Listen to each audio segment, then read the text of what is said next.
I'm bigcal and welcome to my world. Today is another recent video games pickups video and it is themed around Nintendo games. So first up is not actually a game but an accessory, and that is the Nintendo 64 transfer pack, which I've owned for probably a good year at this point. As I keep saying, I'm catching up finally on pickups videos from the last year when I was ill. And yeah, this is one, and I only just got around to testing it about a month ago. And it took a while to get to work. I had to unscrew it, take it apart, and give it a very, very deep clean before it would finally work. And of course, what I used it for was Pokemon Stadium. I know there are other games that utilise this, but Pokemon Stadium I think is pretty much the only thing I own that it will work with. And then it will only work with Generation 1 Pokemon, so Red, Blue and Yellow. You need Pokemon Stadium 2 if you want to use Generation 2. Yeah, so what it can do is, through Pokemon Stadium, you can play the Generation Pokemon games on the TV through the N64, which is perfectly fine. It's not much different than playing through the Super Game Boy or even the Game Boy Player on the GameCube. The quality of it isn't the best because it never really is with these things, even though they are official. There are lots of better ways to play on TV that are unofficial, but anyway, you can play them on there, and that's cool. And of course, with Pokemon Stadium, one of the big things is that you can transfer Pokemon from the Game Boy games into Pokemon Stadium and use them on your team. So yeah, pretty cool, but not really the best way to play Pokemon on TV. So yeah, the transfer pack. It does other things as well. I just don't think I own the games to do anything else with. Yeah, so now let's get to actual games, and we'll start off with some Nintendo Entertainment System games and a couple of US ones. We have Wheel of Fortune Family Edition. And yeah, what can I really say about this other than it's Wheel of Fortune on the Nintendo Entertainment System. You spin a wheel, pick letters, earn money, and guess answers. Unfortunately, I couldn't really get the cartridge to display properly, even after multiple cleans of both the cartridge and my NES. But for the most part, I was able to play through and get some entertainment out of the game. And yeah, it's just Wheel of Fortune. Yeah, and then we also have Wheel of Fortune, but this one is the Junior Edition. And yeah, this is basically the exact same game, with the same graphical glitches as well running through my NES, but yeah, it just has easier answers for kids, and that's about it really. But it's one for my quiz game, game show, game collection, so yeah, happy to own that. Now we have yet another American cartridge and another game based on an American TV show. It is Super Jeopardy. And yeah, like Wheel of Fortune on NES, this is Jeopardy on the NES. You pick categories, you answer questions, and you earn money. It's basically exactly what you would expect from the game on the Nintendo Entertainment System. Yeah, so there it is. Super Jeopardy. What more can I say? And finally then, for another American cartridge for an American show which also had a UK version as well. And this is Win, Lose or Draw. And yeah, this is basically Pictionary. There's a picture on screen that gets drawn and you just have to guess what it is. Simple, but yeah, really good for what it is on the Nintendo Entertainment System. So yeah, that's that. Can't really go wrong with it. And then lastly, the latest one for my NES collection that I actually just got in the post a day before recording this, and it is Blades of Steel. Blades of Steel is just a simplistic ice hockey game that for the time looks and plays really well. This was on my want list for the NES and was also the cheapest game on there, and I basically just bought this so that I could get £3 cashback on it with Top Cashback. But totally worth it. It's a game that was on my want list, so I did want it, and it is fun, so yeah, I'm happy with the purchase. Blades of Steel, pretty decent NES game. Next then, we have some Super Nintendo games. So, we'll start off with Kinnikuman Dirty Challenger. Dirty Challenger. Dirty Challenger. And yeah, what can I really say about this? It's a wrestling game, part of the Ultimate Muscle series. It kind of plays like Fire Pro Wrestling, only worse. And it just feels really, really slow too. To the point where I thought that I'd got my Super Nintendo on the wrong setting. Because my Super Nintendo has a region free switcher, so I can change between the regions. And sometimes if I accidentally put an American cartridge or a Japanese cartridge in with the PAL setting, the game is slower, as you would expect. So I messed around with the settings. No, I had it on the correct one. It's just a very slow playing game. And yeah, didn't really care for this one. Yeah, whatever. Just one for the wrestling game collection, I guess. Then we have a game that, again, a lot of these I've had for almost a year probably. This is one of them, and I only just got around to testing this recently, the same day that I did the N64 transfer pack, and that is Mario and Wario. So this was an exclusive Japanese Super Nintendo game that used the Super Nintendo mouse, and thankfully it is entirely in English. No Japanese is needed whatsoever to play and enjoy this. So why it was remained a Japanese exclusive, I have no idea. But yeah, it's very simple. You have to place blocks down for Mario so we can progress over gaps and things like that, because he has a bucket on his head, like you do. Yeah, it's pretty fun. I only played it for a few minutes just to test it out for this video, but I enjoyed what I played. It definitely feels like the inspiration for future Mario vs Donkey Kong games as well. Whether or not it actually was, I have no idea. So yeah, Mario and Wario, a really fun mouse-based puzzle game for the Super Nintendo. And I wonder if we're going to get this on Nintendo Switch Online at some point. Feels like a sure thing, but with Nintendo, you never really know, do you? Right, next then. Let's just see. Yes. Okay, we have Shin Nippon Pro Wrestling Choi Senshi in Tokyo Dome Fantastic Story. Probably butchered the name, but I'm English. What are you going to do? So yeah, this is a New Japan Pro Wrestling game, and it's another Fire Pro Wrestling style scheme for the controls, except I could not land a single grapple, only strikes. It does look good and sound great, I just need practice, because with these wrestling games on the Super Nintendo, so many of them do take inspiration from the Fire Pro Wrestling series with the controls. But the controls for grapples are all time-based, and every single game is very different. So when you're used to one particular set of timings for the grapples, and then you play a different game and the timing's all off, it can really confuse you, and you end up like me, completely sucking at the game. Yeah, so it's one to try out for the future for me to really give a go and get used to the controls. But yeah, for now, it's just one for the wrestling collection yet again. Right then, now we have a game that I thought I owned and was very confused when I looked into it. And this is Super Fire Pro Wrestling X Premium. And essentially, this is an enhanced version of Super Fire Pro Wrestling X that fixes a bunch of issues that fans had. So, in order to just talk about this, I'm going to pull out my Wrestling with Pixels book and just give a quick rundown of what it says in here. So, essentially, the original game apparently lacked creator wrestler edit slots, which were increased. So, yeah, that's always good. 100 new moves have been added in. The ability to set attributes to a created wrestler's moveset, affecting how the AI will control them even further. Which, for people who like to sim their wrestling games, that is absolutely perfect.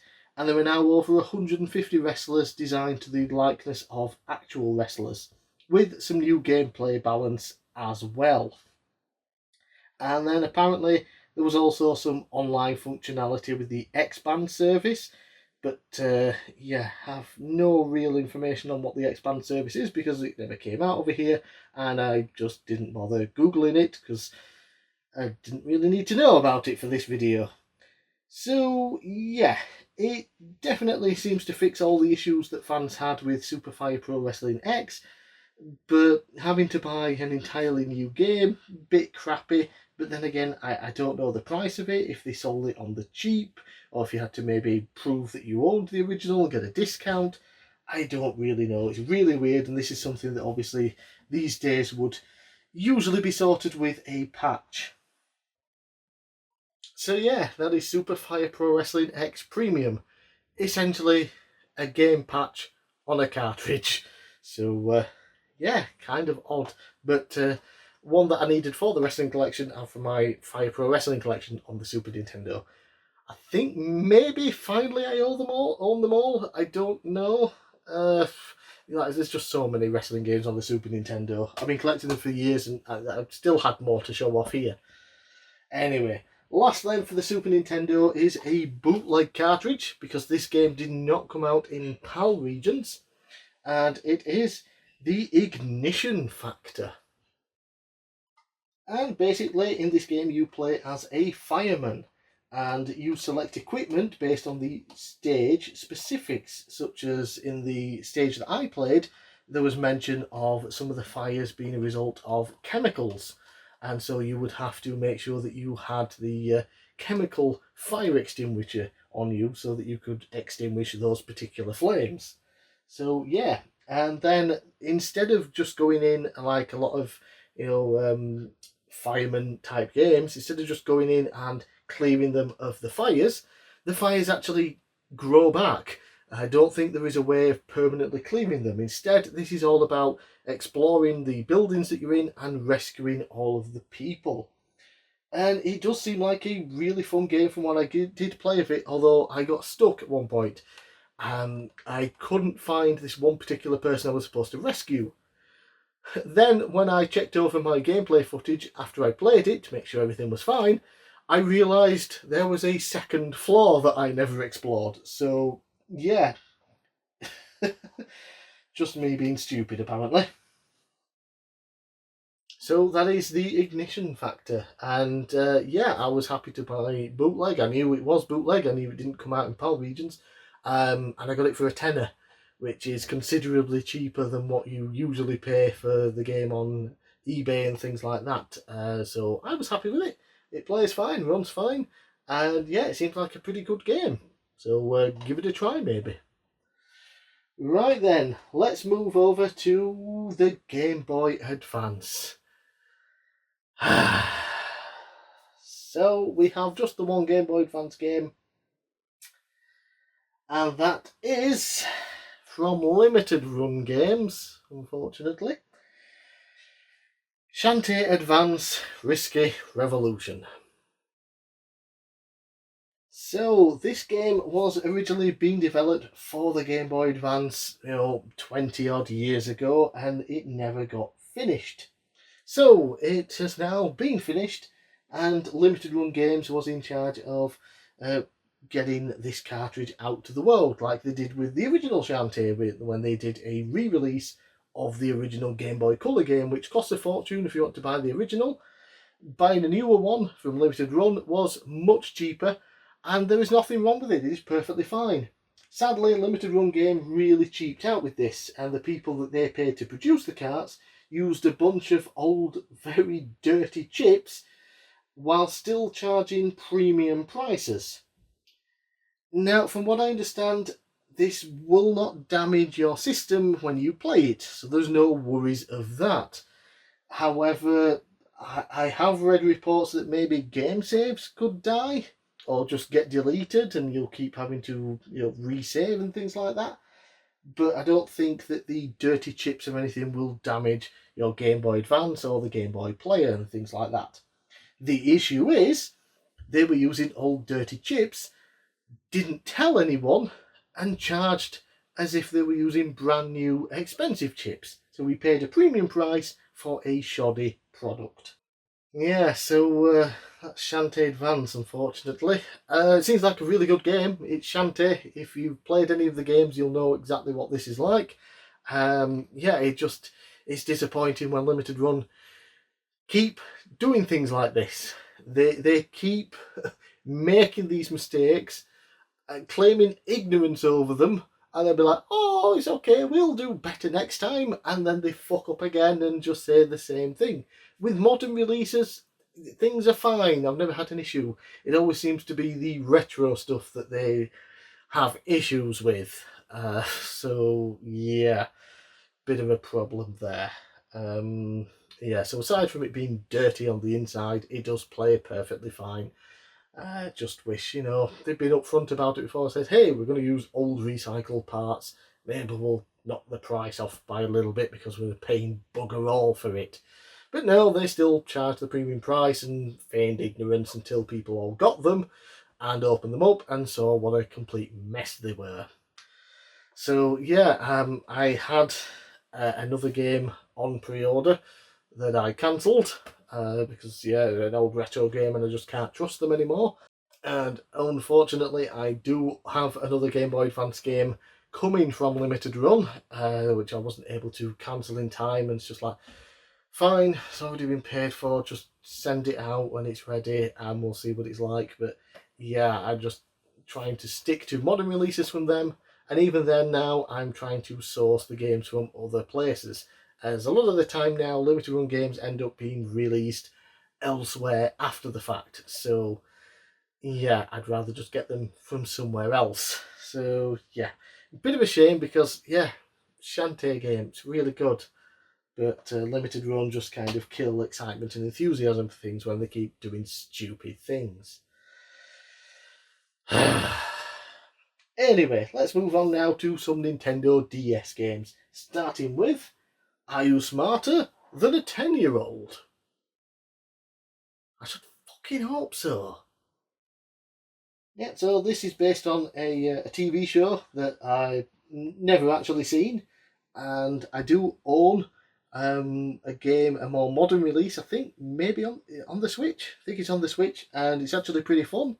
And yeah, so basically, you were asked questions based on things that a 10-year-old would learn at school, and you compete against 10-year-olds to see if their learning ability is better than your memory, essentially.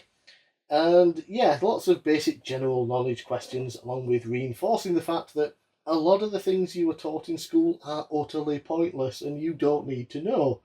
But other than that, this is a pretty good version of the game. The presentation is quite good for the DS, and yes, I am smarter than a 10-year-old. I beat them in this game, so screw you kids.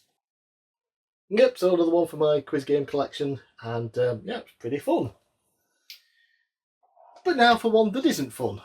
And I showed off the Wii version of this one in the previous video. Was it the previous video or the one before? I think it was the previous video. Yeah, 98, this is 99. Anyway, yeah, so I showed off the Wii version. This is the DS version of Countdown the Game. And yeah, it's basically just the same as the Wii version. You make a word using 9 random letters and have to get to a specific number from 6 random numbers. And it's immensely boring. It's cheap. Right, next, another cheap one, and this one is based on a TV show again that I've never actually watched, Eggheads. And wow, this is incredibly cheap and so basic. There are just static images, multiple choice, and that is it. There is nothing to this at all. It's incredibly boring, and it seemed that every time I got asked questions, it was stuff I didn't know, but every time the computer player was asked a question, it was stuff I actually knew the answers to. So I got absolutely nowhere in this. So, unfortunately, I am not an egghead. Smarter than a 10-year-old, but not an egghead, so yeah, whatever. Right. Next then is Ninja Town. And Ninja Town is a fun tower defense game where you place huts down for different ninjas, and instead of like in most tower defense games where you place the towers, the huts here don't actually act as the weapons. They simply spawn ninjas, and then the ninjas come out of the huts and have a specific area within the hut to attack the enemies on screen. And, you know, they're ninjas, so they have blades and things. And you can upgrade them, and yeah, this was just really, really fun. Placing down the huts, watching the ninjas come out and beat up all the enemies. Really good and really cheap. So, Ninja Town, fun tower defense game. Next then, well, the last DS game, and this again is one that I've owned for probably a year by now, and that is Sega Presents, because you have to know it's from Sega, not Nintendo, not Atari, it's not Microsoft or Sony, no, it's Sega, and don't you forget it. Hear me? Sega Presents Touch Darts. And yeah, this is a basic darts game that did take me a little time to understand how to actually throw the darts properly. But once I did, I had fun. And it reminded me a lot of the darts minigame in WarioWare Smooth Moves on the Nintendo Wii. Not quite as good, but yeah, for the incredibly cheap price that I paid for it, I had fun with this. And yeah, it's a darts game. Once you get used to the controls, perfectly fine. So there we have Sega Presents Touch Darts. Yeah. They didn't even tell me on the bloody box Sega Presents. Why were they obsessed with the fact that Sega was presenting it? Bloody egotistical bastards. Right then, the final game, and it is a 3DS game. It is one that I was not familiar with at all. I've never seen anyone mention it, talk about it, or anything. I don't even recall really seeing this at any point.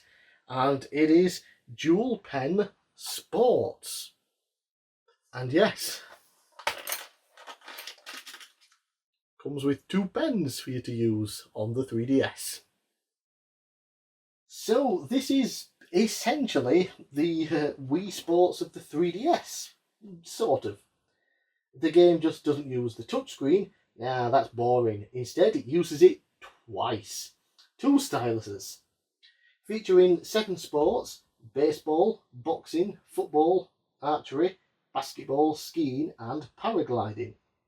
Now, I did only play 3 of them for this video because I didn't want to spend too much time with it as I was busy with other things. So, boxing. Pardon me. Pardon me. So, boxing has each stylus represent each hand, as you might expect, with a few of the moves that can be executed depending on how you slide them on the bottom screen.